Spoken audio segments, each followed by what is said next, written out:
Welcome back to Mark's Name Joe. I am Joe. Dude, same.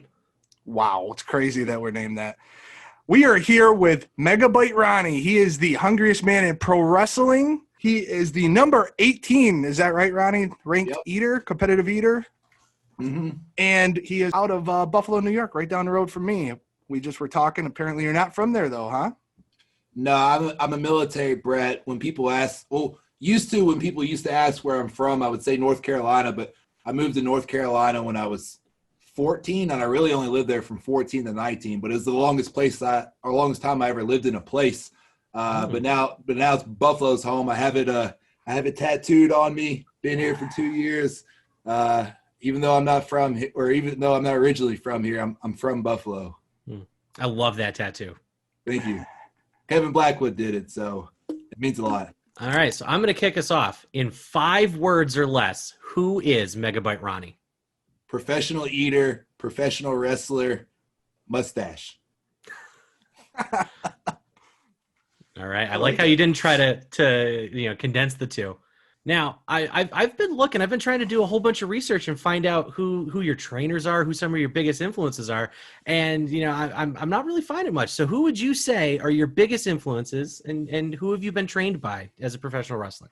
I was trained by Brandon Thurston and Mikey every night at Grapplers Anonymous. The Blade had a little bit of training to do for me. I started going there when he was getting out, and he was holding like an advanced class on Wednesday nights, and I went to like 2 or 3 of those.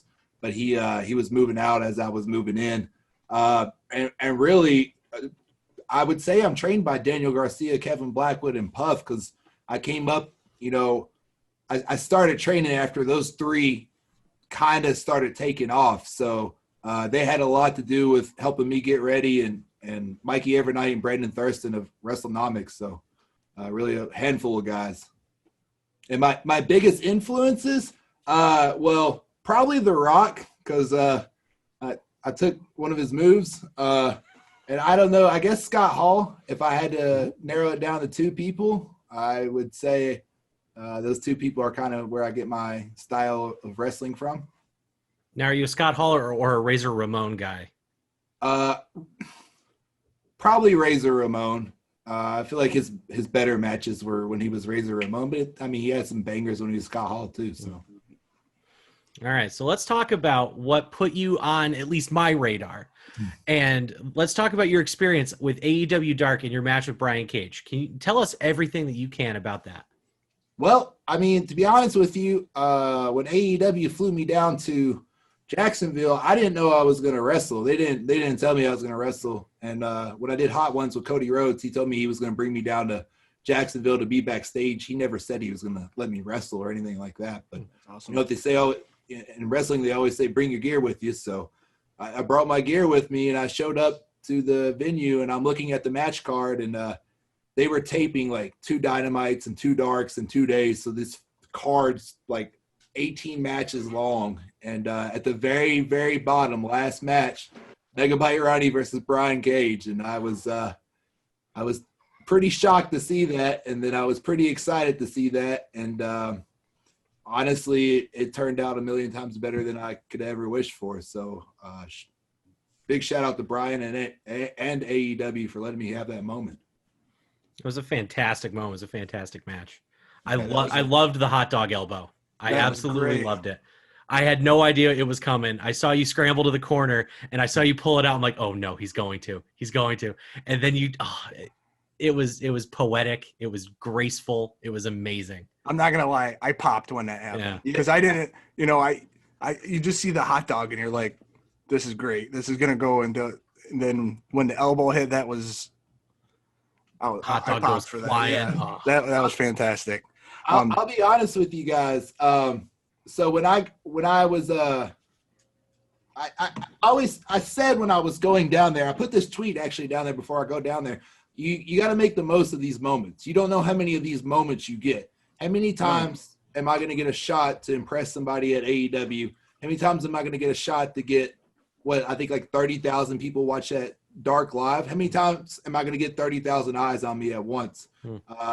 So I had to pull out the biggest thing or the biggest move I had, which is the people's hot dog. And luckily for me, they let me do it and they didn't cut it off TV. I was scared when I got home to watch it that they were going to cut it, and they left it in there, and people seem to love it. So, yeah, I thought that was great.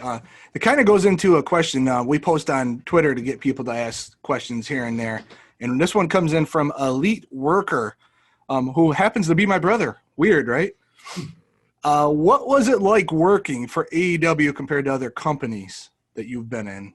Man, I would say AEW actually it's going to be probably crazy, but it feels like the most relaxed environment that I've ever been in as far as professional wrestling goes. The guys backstage seem like they're all good brothers, and they're just having fun. They're encouraging each other. Everybody's sitting around a TV watching the matches that are taking place, and it's crazy, man.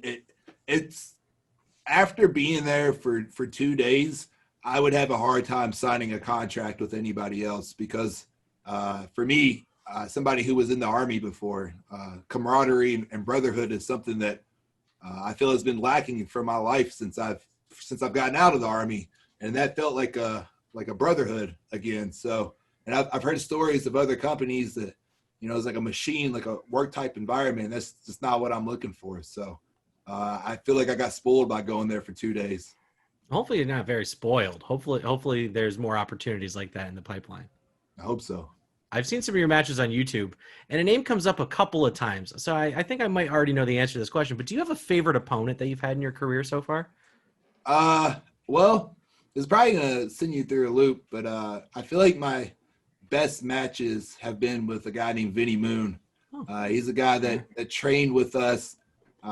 He actually started with Garcia and Blackwood and Puff, and he's real young, and he's got some life lessons to learn. He's got some communication skills to work out, but once he eventually grows up and matures a little bit, and it's not like he's partying or anything, but like he's like a 20-year-old kid, once he kind of figures things out, he's going to take off. I think he's I don't know what it is. I can't have a 5 to 10 minute conversation with Vinny Moon without wanting to wring his neck.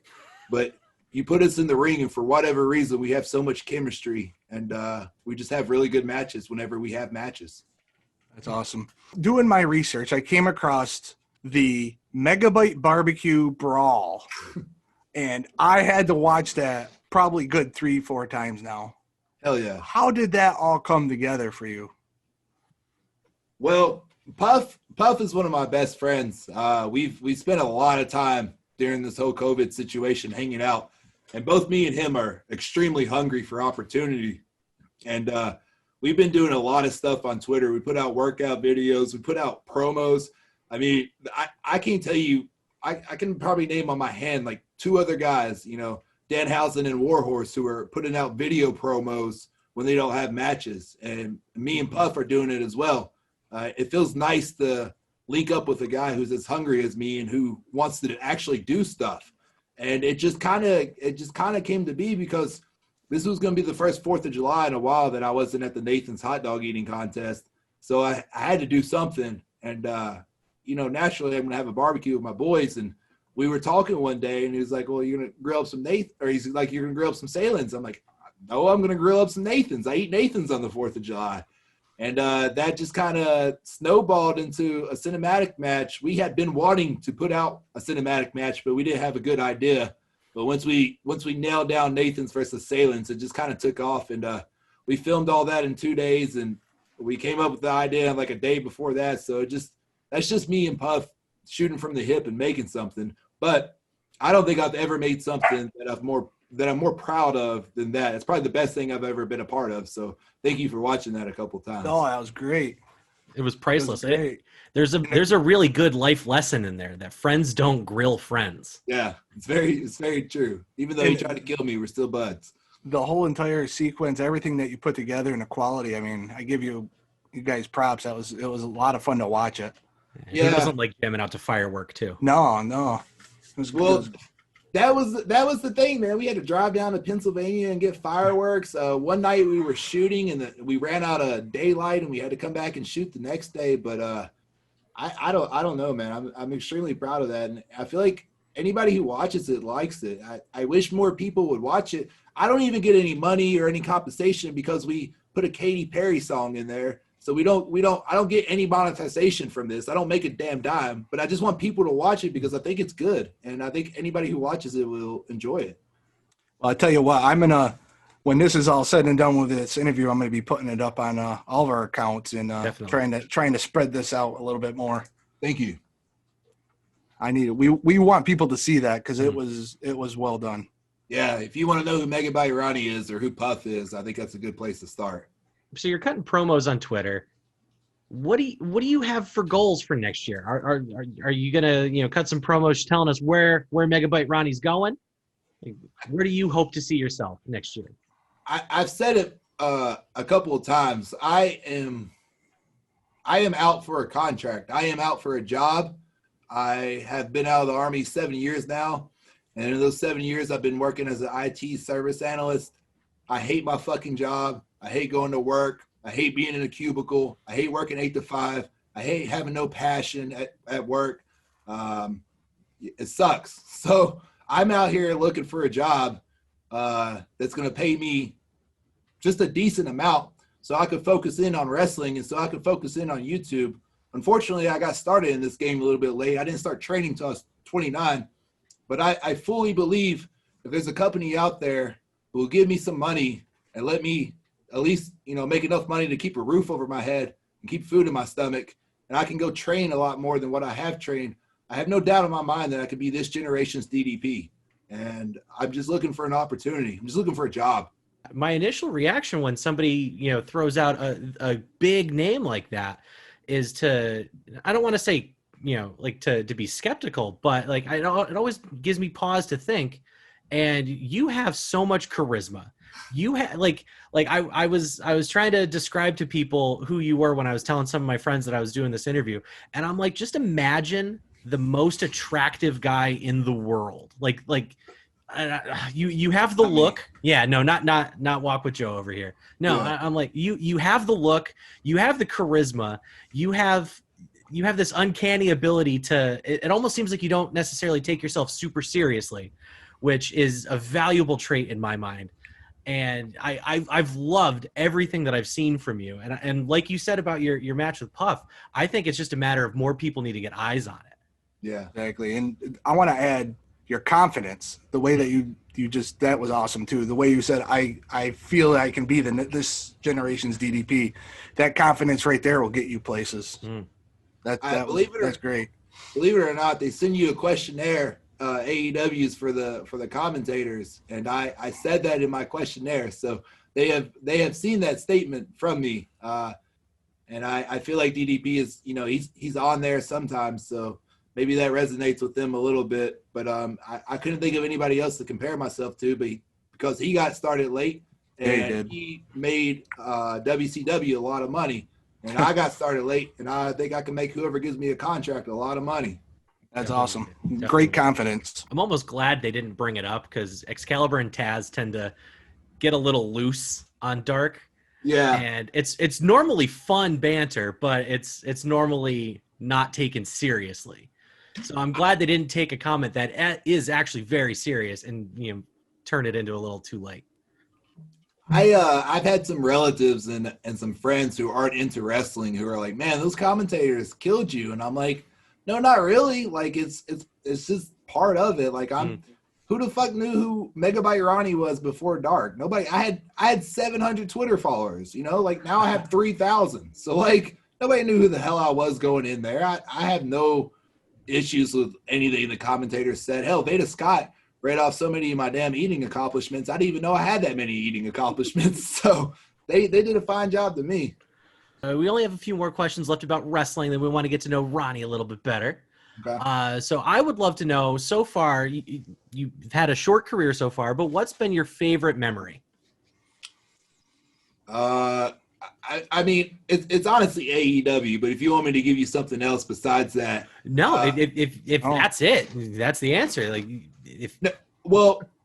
I mean, that's the answer, but I'm not making it to AEW if Beyond Wrestling doesn't let me have my 15th match ever at Beyond Wrestling and my 16th match ever at Beyond Wrestling. So I would say if it's not AEW, it's getting to wrestle for Beyond and my 15th ever match. Let's add to it. This year alone, has been really hard on the indie scene for wrestling with COVID and everything too. So, I mean, it almost stalls everybody's progress a year. There's been how much good wrestling have we missed just this summer alone, Mhm. you know? Yeah, exactly. And that's one of the reasons that I had to make a mark when I went out there, because I hadn't had a match since March. And I had no bookings. Now I have a couple of bookings. Oh, we lost Joe. No, I'm still here. I never left. My camera app just quit out though. Oh, I'll throw up a technical difficulty screen on my. You on my panel you for look that one. you look better. I look better? The other way with the wall. Oh yeah, with the wall. Yeah. Yeah. I'd rather look at the wall. All right, I'm going to go into my question. I want to know who's on your Mount Rushmore wrestling. Everybody sees it on Twitter. Everybody posts it all the time. Who's the top 4 wrestlers that, for you, are the top tier of all wrestling? The Rock, Scott Hall, Christian, and Chris Jericho. Awesome. Christian. I like That's a Christian. name I haven't. I don't think No. I've heard that one. Can you go into that one a little bit more? Yeah, I think Christian, man, I was such a Christian fan growing up, and when he switched over to TNA, I followed right over there, and for about 2 years of my life, I was diehard TNA just because of Christian Cage. The guy never has a bad match, like ever. It's impossible for Christian to have a bad match. He may not have a great match every time, but every you can go and watch any Christian match on the network, and it's always a good match. He's solid. He's dependable. He's reliable. I think he had way more charisma than what people give him credit for. And I like his story, man. Here's a guy who got stuck in the tag team in the mid card, and he fought and he fought and he fought, and he finally got his big moment. And it just feels so good for somebody who's a workhorse like he was to get a moment. So I don't know. Really love Christian. It's a good shout. Awesome. So we're going to transition into more about who Megabyte Ronnie is. What is your typical post-match meal look like? Is it that YouTube video that you just shared where you had 15,000 calories of a cheat meal, or is it something more reserved, like you're having a nice turkey sandwich back in catering? What is your post-match meal?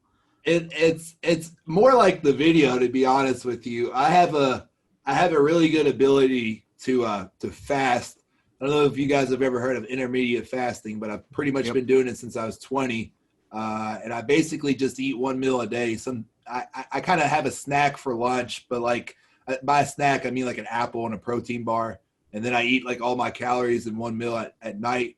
So when it goes for a match, I normally don't eat before a match. I eat a little bit more before a match just because I want to have energy and look a little bit more full. But, you know, once I get done with my match, I still have like 2,500 calories to eat. So it's just like whatever the hell I want. A lot of times in wrestling, you wrestle at a venue and, you know, you have to drive home 3 hours. So a lot of fast food, and it's kind of just wherever Puff wants to stop. And Puff wants to stop at 3 different places. So we'll stop at Taco Bell, and then we'll stop at Arby's, and then we'll pull across the street to Burger King, and we'll get a burger and a taco and a roast beef sandwich and 3 fries, and then we'll be on the road chowing down. That's great. You're the 18th ranked in professional competitive eating. And I'm guessing that's the United States. No, I think Major League Eating's got a couple of Japanese eaters in there and a UK eater. So it's okay. I guess it's worldwide. That's Yeah. awesome. So what is your favorite competitive food? Like if you had to pick one, what's I've seen how much you eat, which amazes me and makes me completely jealous. But what is your favorite out of all the competitive eating that you've done? Definitely Nathan's hot dogs, man, because that's the Super Bowl of our sport, right? That's what got me into it, is that contest. So for whatever reason, hot dogs are a really hard food to eat, but I'm pretty good at them. So it's Nathan's hot dogs. I really like hot dogs. Probably my favorite food, hot dogs and chicken wings. So you know, the first 15 are pretty enjoyable, you know. I don't know if I could even do 5, maybe even 3. I'd be struggling, but yeah, you never know until you try it. I didn't know how many I could do, and I did 16 in my first contest, and the rest is history. What do you think, Joe? You and me, hot dog eating contest one day? We could do that, maybe. You know, I did share this picture with Ronnie. I actually used to work a hot dog cart when I was in college. That's how I had my beer money. And so I'll scroll a little picture of cherubesque young Joe up there. I didn't even know that. Yeah. Wow. Yeah. Yeah, That's something I could have kosher used supermarket against in you. West Hartford, Connecticut. In so many ways, I could have used that against you. Oh man, you can't knock a man trying to get a little beer money. There you go. There you go. All right, so let's stay on those hot dogs. What is it like eating 28 and a half hot dogs and buns in 10 minutes? This is probably going to sound like some BS, but honestly, it's not that bad. Hot dogs are a really like technique-driven food. They're really hard to get down. Honestly, after 28 and a half, I'm really not even that full. I could probably put down 40 in 20 minutes if I had time. I'm trying to get down 40 in 10 minutes. That's my big goal in competitive eating, is to hit 40 at Nathan. So honestly, after eating 28 and a half, I'm kind of pissed off at myself and wishing I ate more. Now, a side question. I have to ask this. What feels worse? Taking a drill claw from Brian Cage or the morning after eating 28 and a half hot dogs?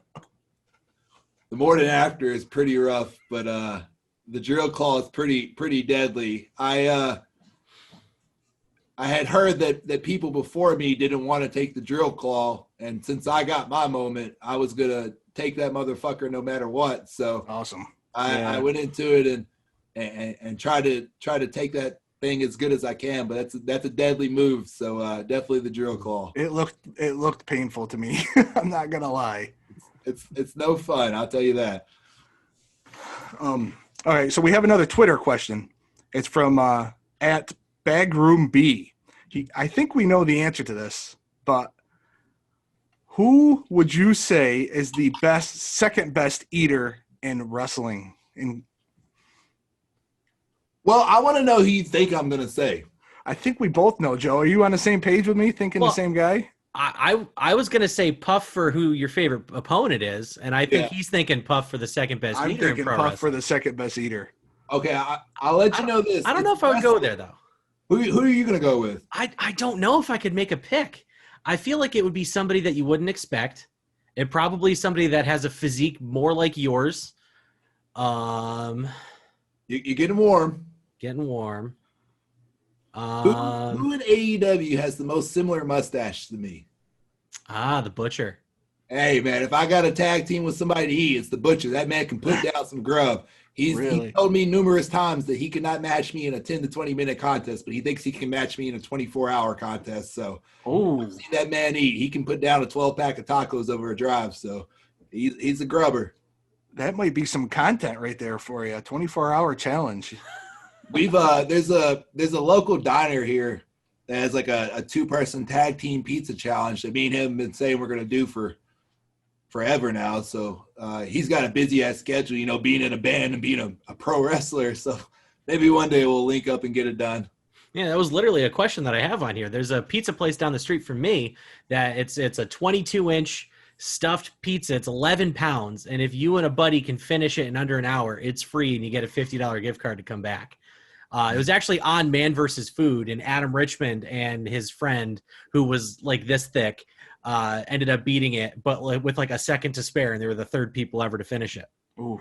Yeah, I did 10 pounds of macaroni and cheese in 30 minutes. So if I got an hour, that means the other person's got to eat a couple slices, and we can knock it out in 30 minutes and save some time. So I'm taking the Butcher in that one for sure.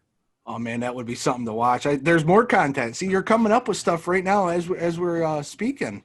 Yeah, I mean, ever since I got this moment, I've really been focusing in on my YouTube and just trying to snowball this moment as much as possible. I put out the 15,000 calorie video. Me and Puff, we have a web series called Beverage Barons where we review diet sodas. I think it's hilarious. It doesn't get that many views, but honestly, I think the banter between me and Puff is the funniest damn thing in the world, and that's probably a little egotistical, but my damn wife laughs her ass off, watching it, so I guess it's pretty good. But yeah, I got another video coming out this weekend.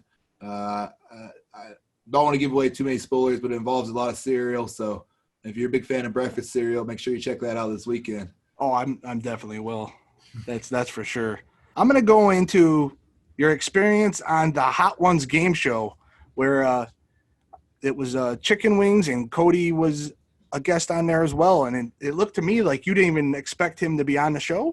Was that the way it went? I tell you this. Well, so the first time, me and my wife, we did Hot Ones, the game show on True TV, and we didn't win. And I thought that was that. But then True TV reached out to me and they said, "Hey, we're gonna have this revenge series where somebody who didn't win, and we're gonna match them up with a celebrity. We'd like to have you on."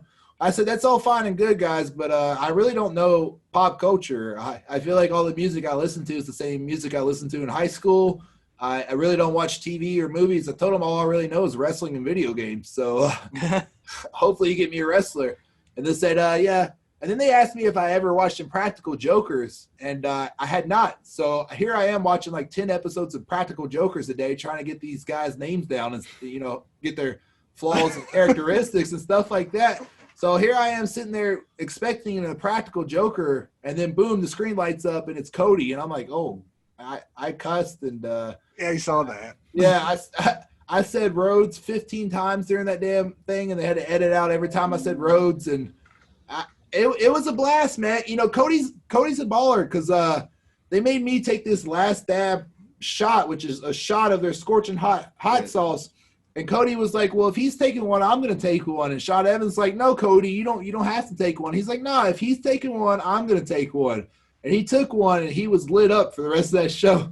He said after we went off that he regrets doing it, but I think he just meant he regret the heat. I think he just wanted to be a brother. So shout out to Cody for being a brother.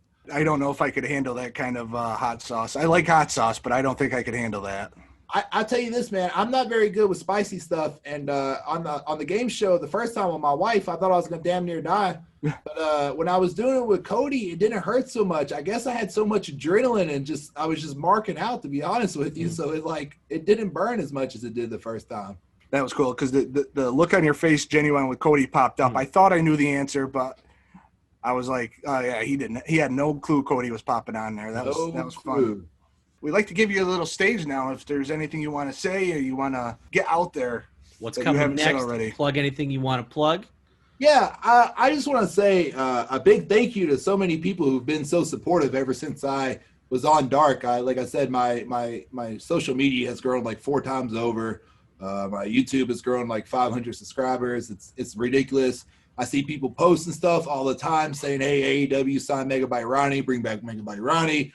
I'm out here and I'm watching that stuff. I work a very boring desk job, so unfortunately I look at my phone probably way more than what I should, and it feels really nice to see so many people saying so many kind things about me. And I'm even okay with reading the people who have not so kind things to say about me, because I got thick skin. I can take some criticism, and it's nice to see what people don't like about me.